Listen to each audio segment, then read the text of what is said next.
For Acting City Director, Police Colonel Nelson Impacasser, to our guests of honor and speaker, staff officers, fellow PCOs, PNCOs, NUPs, ladies and gentlemen, good morning.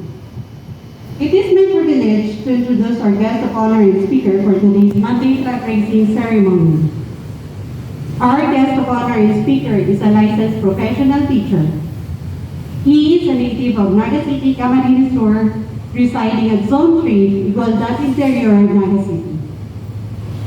He took up his Bachelor of Science in Industrial Technology, major in Food Technology at Bicol State College of Applied Sciences and Technology. He had his Master of Education, major in Home Economics at Naga College Foundation. Our guest of honor and speaker started working in the government office at the age of 15. But despite of being young, he had proven his worth in the various positions that he handled. To name a few, he was the former youth president of the Family Planning Organization of the Philippines, Camarines Sur chapter. Former SK chairman on calendar year 2010 to 2013. Former SK Federation Vice President of Naga City. Former Barangay Kagawad of Barangay Igualdad on calendar year 2013 to 2018. Former Chief of Staff of Sir Noel De Luna of SND Cares. And at present, he is the incumbent SK Chairperson of Barangay Igualdad, Naga City. Last but not the least, he has also some affiliations such as being the Executive Board Treasurer of Family Planning Organization of the Philippines, Camarines Sur chapter.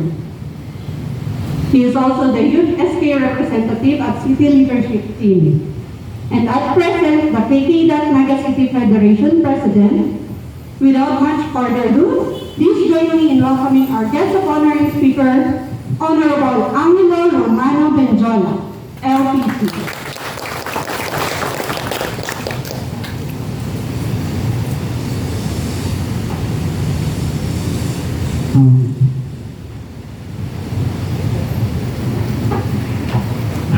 Actually, this is unusual to me, and it is my great privilege to be invited po on your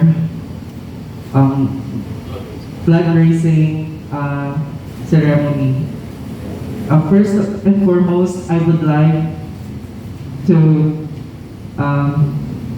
acknowledge our Acting City Director, the Police Colonel Nelson A. Picalzo. Sir, good morning. To our Deputy City Director for Administration, Police Lieutenant Colonel Errol T. Berchetorena Jr. Good morning, sir. To our Deputy City Director for Operations, Police Lieutenant Colonel Dario P. Sola. Good morning, sir. And to our key officers, station and unit commanders, other PCOs, PNCOs, and NUP, and to all our friends from the media, Diyos marhay na aga po sa tuyo agabos.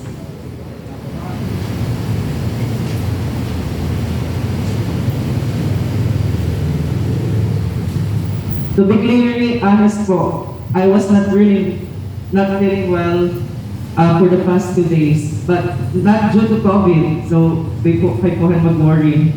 It was because of over-fatigue, because of several engagements I had from the different barangays of Naga, being invited as panels, being a panel, and being a host and co-anchored for several barangay fiestas activities.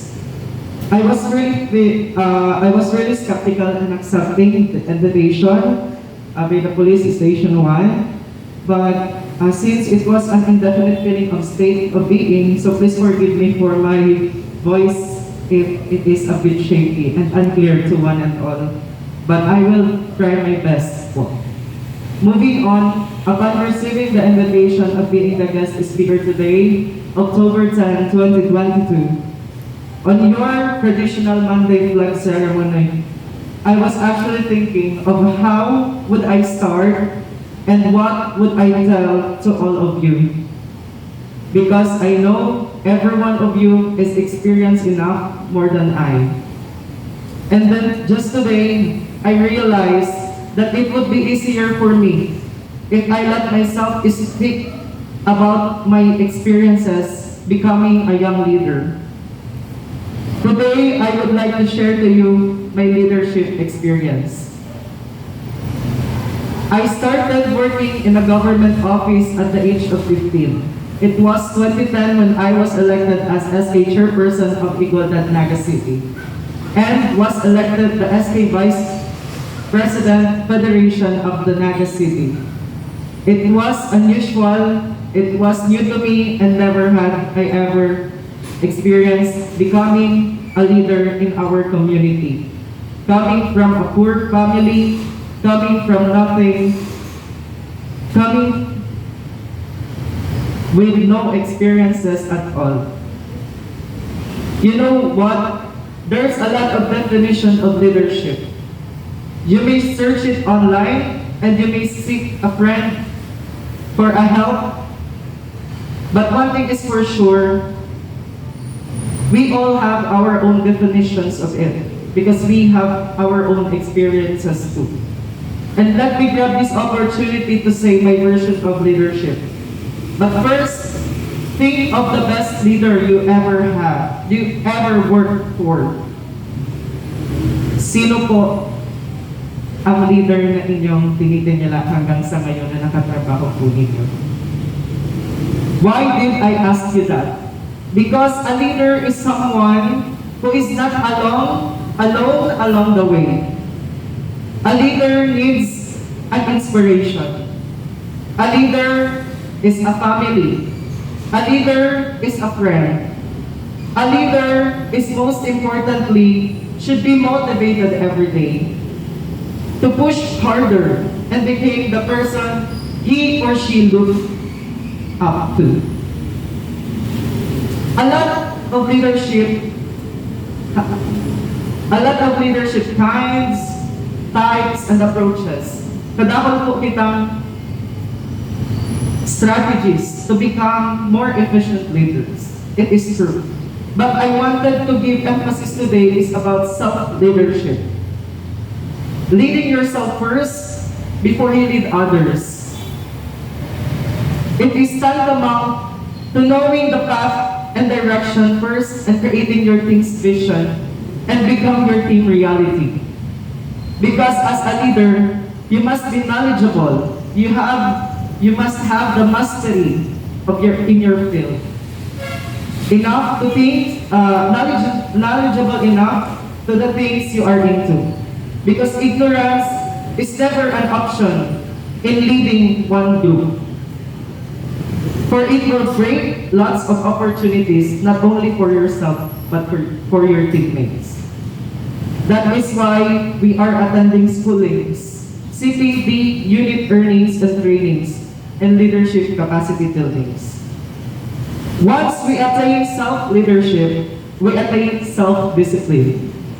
Once self-discipline is attained, the rapport, trust, and confidence, and strong emotional connections are developed with other people, and that is the most important thing. As the saying goes, you cannot give what you do not have. And then I came to realize that for you to be able to influence others is you have to work hard for yourself. That you must have the courage to be the best version of yourself. That no matter what other people says about you, working hard is the answer. Working hard for yourself will never harm anyone, but will uplift the kind of leader you are. In summary, for us to be able to influence others, kaipuhan kang mas maging magian. Magian na amigo, magian na amiga, magian na katrabaho, asan magian na kapamilya. Magian sa paagi, pakikiiba. magian sa paaging pakikipagkapwa-tao. Nakikibagay asin lalo na dapat mapinadangan sa pag-iriba. And finally, as a leader that influence, a leader must be a happy leader. Because the happiness of your time depends on the quality of your thoughts. And it will always transpire to your future endeavors.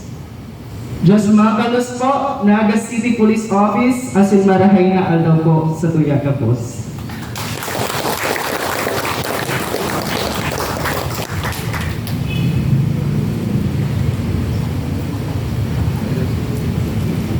Thank you, sir, for sharing your insight and knowledge for today's Monday fundraising. To give the certificate of appreciation and the token to our guest of honor and speaker, may request our acting city director, Colonel Nelson A. Pacalso, to be assisted by our DCTA and DCDA.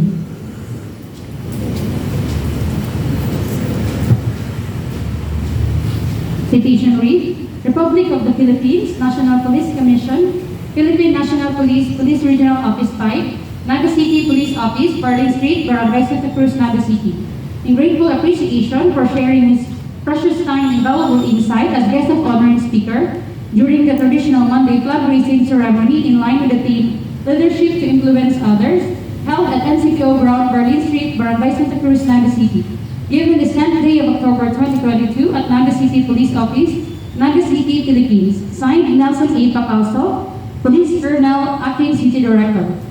This certificate of appreciation is presented to Honorable Angelo Bendiola, SK Chairman, Barangay Hildad, Naga City, KKDAT President, Naga Chapter.